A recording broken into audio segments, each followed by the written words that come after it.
शाजी, आपने मुझसे इतना बड़ा झूठ क्यों बुलवाया? आपकी मिसेस प्रेग्नेंट है।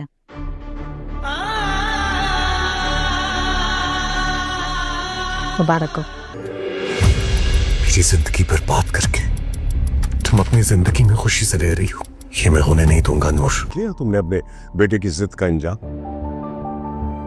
कैसे ऐसी लड़की के साथ वो निकाह में रहेगा? और हैरत की बात यह कि तुम्हें अब भी इस बात का एहसास नहीं हो रहा।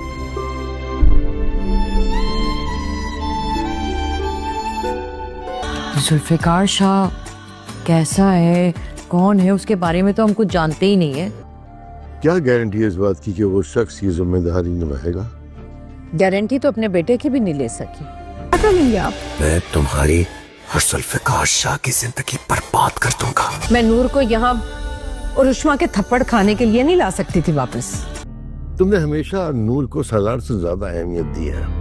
जब से जुल्फिकार शाह ने डॉक्टर का झूठ सुना होता है, वो बहुत ही ज्यादा परेशान नजर आ रहा होता है। उसे यकीन नहीं आ रहा होता कि नूर ऐसी है, हालांकि ऐसा कुछ भी नहीं होता। लेकिन जुल्फिकार शाह नूर से ये बात पूछना भी नहीं चाहता, क्योंकि जुल्फिकार शाह ये बात जानता है कि नूर पहले ही बहुत ज्यादा तकलीफात से गुजर चुकी है।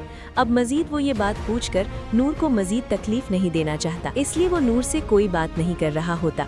लेकिन उसकी परेशानी चेहरे से साफ नजर आ रही होती है और नूर को भी ये बात महसूस हो जाती है कि जुल्फिकार शाह किसी न किसी बात को लेकर परेशान है। और वहीं दूसरी तरफ मुर्तजा भी इस बात को लेकर बहुत ज्यादा हैरान हो रहा होता है कि कैसे अंजुम ने नूर का निकाह सालार से करवा दिया है। तो वो अंजुम से यही बात पूछता है कि तुमने ऐसा क्यों किया है। तो अंजुम मुर्तजा को यही जवाब देती है कि अब मैं दोबारा नूर को इस घर में नहीं ला सकती थी। मैं नहीं चाहती कि उरुष्मा बार बार उस पर हाथ उठाए और उसे जलील करे। और सहदा भी इसी मौके का फायदा उठाती है और वहाँ पर यही बात करती है कि आपको ऐसा नहीं करना चाहिए था। कम से कम आपको मुर्तजा भाई से तो पूछना चाहिए था। हम उस आदमी के बारे में कुछ भी नहीं जानते और आपने उसका निकाह ही करवा दिया है।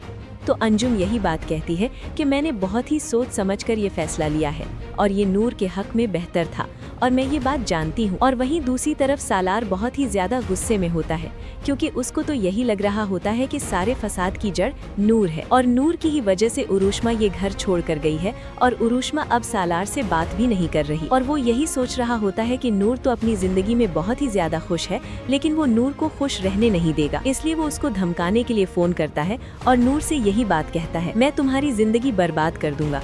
तुम्हें क्या लगता है, तुमने मेरी जिंदगी बर्बाद की है तो मैं तुम्हें यूं ही जाने दूंगा? तो ऐसा मुमकिन नहीं है। जब नूर सालार से बात कर रही होती है तो जुल्फिकार शाह नूर को बात करते हुए सुन लेता है। तो उसको यही लगता है कि हो सकता है नूर का अभी भी सालार के साथ कुछ न कुछ हो, इसीलिए तो वो उससे बात कर रही है।